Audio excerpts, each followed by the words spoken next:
శ్రీగురుభ్యో నమ. హరి ఓం. పరాభావనామ సంవత్సరంలో కన్యారాశి వారి యొక్క ఆదాయ వ్యయ రాజపూజ్య అవమానాలు చర్చిస్తూ ఈ సంవత్సరం అంతా కూడా వీరి యొక్క ఫలితాలు ఏ విధంగా ఉండబోతున్నాయి అనేటువంటి విషయానికి వస్తే కనుక, ముందుగా ఆదాయం 8, వ్యయం 11, రాజపూజ్యాలు 3, అవమానాలు 3గా ఉంటాయి. వీరు ఎక్కడైతే అవమానపడ్డారో అక్కడ రాజపూజ్యం అందుకునేటువంటి అవకాశం ప్రథమాంకంలో కనబడుతుంది. ఆర్థికంగా కాస్త ఇబ్బందిగా పడుతున్నా సరే ఖచ్చితంగా మీరు లేచి నిలబడటం అనేది ద్వితీయాంకంలో జరుగుతుంది. అవమానాలు మనిషి యొక్క సక్సెస్కి తొలిమెట్టు అని చెప్పి మీరు ఎక్కడైతే అవమానపడ్డారో అక్కడే నిలబడటానికి పోరాటం చేస్తుంటారు. పైగా గురుడు 11వ ఇంట, శని 7వ ఇంట ఉండడం వల్ల కాస్త మిశ్రమైన ఫలితాలు చెప్పచ్చు. మీ ఆలోచన 1-2 సార్లు ఆలోచించి మీరు సంభాషించండి. మీరు ఆలోచించేది 100% క్లియర్గా ఉంటుంది. కానీ ఇతరుల యొక్క ఆలోచనని మీ ఆలోచనతో రుద్దడం అనేది జరుగుతుంది. కాబట్టి ఇతరుల ఆలోచన పక్కగా పెట్టండి. మీ యొక్క ఆలోచనకు మాత్రం మీరు గౌరవం ఇవ్వండి. ఖచ్చితంగా మంచి ఫలితాలు ప్రథమాంకంలోనే చూస్తారు. ఇది కదా, ఇలా కదా నేను ఉండాలి, ఈ నిర్ణయం కదా నేను తీసుకుని ఉంటే ఇప్పుడో బాగుపడేవాడిని అనేటువంటి మాట ఖచ్చితంగా ఈ ఏప్రిల్లో మీరు అనుకుంటారు. పైగా రియల్ ఎస్టేటు, స్టాక్ మార్కెట్ మీరు ధనాన్ని వెచ్చించాలి అనుకుంటే కనుక ద్వితీయాంకంలో మాత్రం కలిసి వస్తుంది. ప్రథమాంకంలో ఎట్టి పరిస్థితుల్లోనూ కలిసి రాదు. ఈ రియల్ ఎస్టేటు, స్టాక్ మార్కెట్టు, అదేవిధంగా భూ సంబంధితమైన వాటిలో పెట్టుబడులు పెట్టాలి అనుకుంటే ద్వితీయాంకం మాత్రమే అద్భుతంగా ఉంటుంది. ప్రథమాంకంలో అనేకమైన ఇబ్బందులు కలుగుతున్నాయి. పైగా ఈ కన్యారాశి వారు ఆర్థికంగా మీరు లాభపడడంతో పాటుగా పక్కవారిని కూడా మీ స్థాయికి తీసుకురావాలని కృషి చేస్తూ ఉంటారు. మీ మాట తీరు, మీ యొక్క ప్రవర్తన పూర్తిగా మార్చేసుకుంటుంటారు. 10 ప్రశ్నలకి ఒకటే సమాధానం చెప్పాలి, నేను ఇలాగే ఉండాలి అనేటువంటి ఖచ్చితమైన నిర్ణయం తీసుకుంటుంటారు.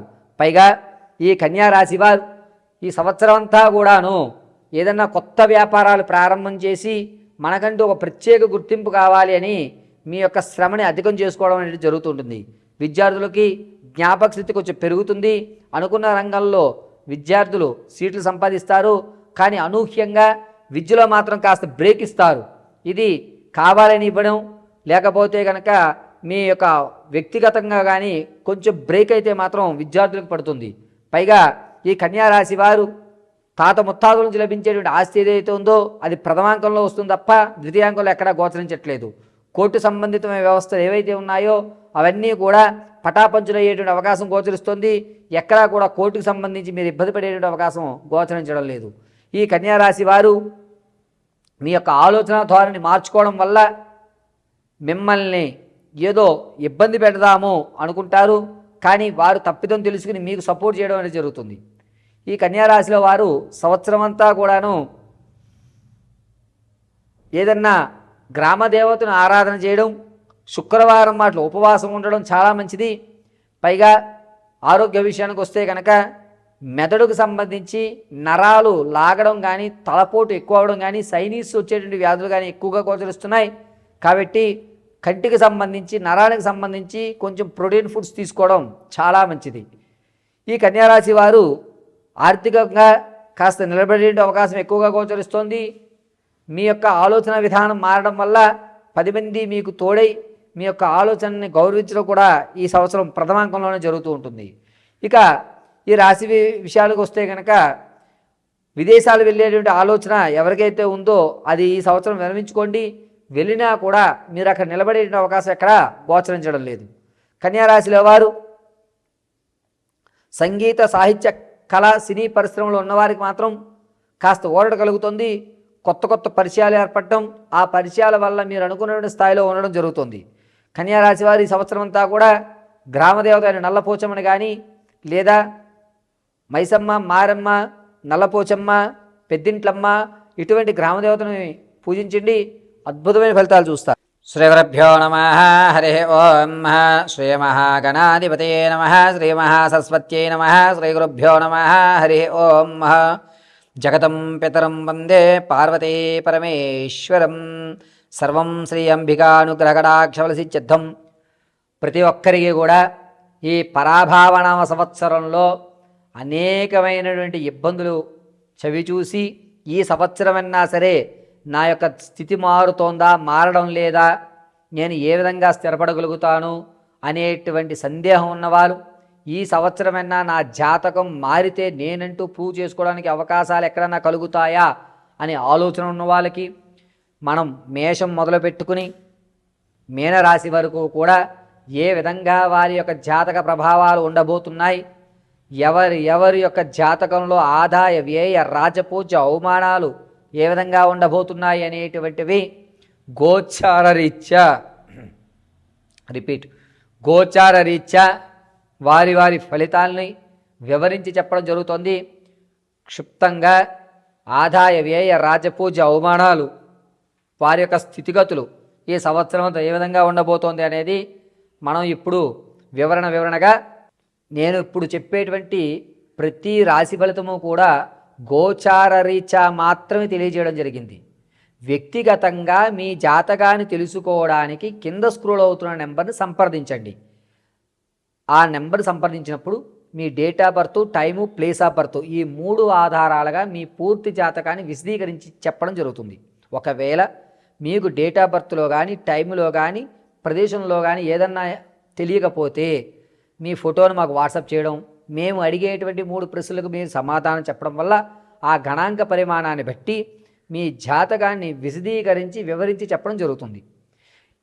ఖచ్చితంగా మీకు ఉద్యోగ ప్రాప్తి ఎప్పుడు కలుగుతుంది, గ్రహదోషాలు ఏమన్నా ఉన్నాయా, వివాహం కాకపోవడానికి కారణం ఏమిటి, సంతానం కలగకపోతే కనుక ఏ విధమైనటువంటి పరిహారాలు చేసుకోవాలి, అదేవిధంగా ఉద్యోగంలో ప్రమోషన్ రావడానికి ఏ విధమైనటువంటి దేవతారాధన చేయాలి, ఏ రోజు ఏ దీపారాధన గావించుకుంటే ఏ దేవతామూర్తి యొక్క నామస్మరణ మనం చేస్తే మనకి కలిసి వచ్చేటువంటి యోచనగా ఉంటుంది, ఆర్థికంగా నిలబడాలి అంటే కనుక ఏ దేవతామూర్తి యొక్క మూలమంత్రాన్ని మనం పఠించుకోవాలి, ప్రేమ వివాహం చేసుకోవాలా లేకపోతే అరేంజ్డ్ మ్యారేజ్ చేసుకోవాలా అనేటువంటి సందిగ్ధంలో ఉన్న మీ భవిష్యత్తు ఉన్నతమైన స్థితిగతులు పొందాలన్నా, పూర్తి మీ జాతకాన్ని తెలుసుకోవాలన్నా కింద స్క్రోల్ అవుతున్న నెంబర్ని సంప్రదించండి. పూర్తిగా మీ జాతకాన్ని తెలుసుకోండి. ఖచ్చితంగా చెప్తున్నాను, మరొకసారి వినండి. ఇప్పుడు వరకు నేను చెప్పినటువంటి ఈ ద్వాదశ రాశులు అంటే మేషం నుంచి మీనం వరకు కూడా గోచార రీత్యా మాత్రమే తెలియజేయడం జరిగింది అనేటువంటి అవకాశం ఏర్పడుతోంది. పళ్ళ వ్యాపారస్తులకు మాత్రం కాస్త ఇబ్బందిదాయకంగా ఉంది. అధికమైనటువంటి ఎండలు గోచరించడం, వృద్ధులు మాత్రం చాలా జాగ్రత్తగా ఉండేటువంటి సూచనగా చెప్పవచ్చు. అంతేకాకుండా మేఘాధిపతి చంద్రుడు అవుతూ ఉండడం వల్ల సకాలంలో రావాల్సిన వర్షాలు వడగళ్ల వర్షాలుగా, రావలసినటువంటి ఋతుపవనాలు కాస్త ఆలస్యంగా రావడం, దీనివల్ల రైతు కొంచెం ఇబ్బంది పడేటువంటి అవకాశం ఏర్పడుతోంది. తగు భూసారము అనేటువంటి తగ్గడం, నీటి కొరత అనేటువంటిది కొంచెం ఏర్పడడం, ప్రాజెక్టులు ఏవైతే ఉన్నాయో నీటికి సంబంధించిన ప్రాజెక్టులు ఏవైతే ఉన్నాయో అవి ఆగిపోవడం అనేటువంటిది ఎక్కువగా గోచరిస్తుంది. రసాధిపతి సూర్యుడు అవుతూ ఉండడం వల్ల భార్యాభర్తల మధ్య కానీ లేదా స్నేహబంధమైనటువంటి విషయాల్లో కానీ అవకతవకలు ఏర్పడుతున్నాయి. ఒకరి మీద ఒకరికి అపనమ్మకం అనేటువంటిది ఎక్కువ ఏర్పడేటువంటి అవకాశం ఏర్పడుతుంది. మనుషుల మధ్య కల్మషం అనేటువంటిది జూలై నుంచి ప్రారంభమయ్యి నవంబర్ వరకు కూడా ఎవరిని పూర్తిగా నమ్మేటువంటి గోచరం ఎక్కడక్కడ గోచరించడం లేదు. ఇక నీరసాధిపతి గురుడు అవ్వడం వల్ల పెద్ద పెద్ద ఇండస్ట్రీస్ ఏవైతే ఉన్నాయో వాటిలో అగ్ని ప్రమాదాలు ఎక్కువగా జరిగేటువంటి వ్యవస్థ జరుగుతోంది. రైలు ప్రమాదం కూడా ఎక్కువగా జరిగేటువంటి ధోరణులు ఎక్కువగా కనబడుతున్నాయి. ప్రయాణాలు చేసేటప్పుడు చాలా జాగ్రత్తగా ఉండాలి. ముఖ్యంగా ఈ గనుల్లో పనిచేసే వాళ్ళు కానీ, అదేవిధంగా చిన్న చిన్న వర్తకాలు పెట్టుకునేటువంటి వారు, అంటే రోడ్డు పక్కన టెంట్లు వేసి సామాగ్రి అమ్ముకునేటువంటి వారు కొంచెం జాగ్రత్తగా ఉండాలి. పెను ప్రమాదాలు ఎక్కువగా ఉన్నాయి. ఈ ప్రమాదాలన్నీ కూడా గనుల్లో కానీ ఇక్కడ కానీ జరిగేటువంటి ప్రమాదాలు ఎక్కువ కూడా ఏప్రిల్ 18వ తారీఖు నుంచి ప్రారంభమయ్యి జూలై 24 వరకు కూడా ఈ గనుల్లో కొన్ని ఇబ్బందులు కలగడం, ప్రభుత్వ శాఖల్లో కూడా అనూహ్యంగా బిల్డింగులు కూలడం కానీ కుంచుకుపోవడం అనేటువంటి వ్యవస్థ ఎక్కువగా గోచరిస్తుంది. ఇక ఈ సంవత్సరంలో ఎట్టి పరిస్థితుల్లోనూ ఏ మాసంలో కూడా గ్రహణాలు మన భారతదేశంలో కనిపించవు. ఈ పరాభావన సంవత్సరంలో 3 గ్రహణాలు మనకి గోచరిస్తున్నాయి. అందులో మొట్టమొదటిది ఆగస్టు 12వ తారీఖున సంపూర్ణ సూర్యగ్రహణం, 27వ తారీఖున చంద్రగ్రహణం, ఫిబ్రవరి 6, 2027లో సూర్యగ్రహణం గోచరిస్తోంది. ఈ 3 గ్రహాలు కూడా మన యొక్క భారతదేశంలో కనిపించవు కాబట్టి ఈ సంవత్సరం గ్రహణాలు లేవని మాత్రం మనం చెప్పుకోవచ్చు. ఇక మూడాలు అనేటువంటివి గురుమూఢమి జూలై 15వ తారీఖు నుంచి ప్రారంభమవుతుంది. ఈ మూఢమి చాలా తక్కువ రోజులే ఉంటుంది. దీనివల్ల ఎక్కడా కూడా ఇబ్బందులు కలిగేటువంటి అవకాశం లేదు. ఈ గురుమూఢమి శుక్రమూఢములు కూడా ఆగస్టు నెలలో జూలై నెలలోనే గోచరిస్తున్నాయి. ఈ ఆగస్ట్ జూలై ఈ 2 నెలల్లో కూడా మూడాలు అనేటువంటి చాలా తక్కువ ఏర్పడుతూ ఉండడం వల్ల వివాహాది శుభకార్యక్రమాలకి జూలై ఆగస్టు మంచి రోజులు కాదు అని మనం చెప్పుకోవచ్చు.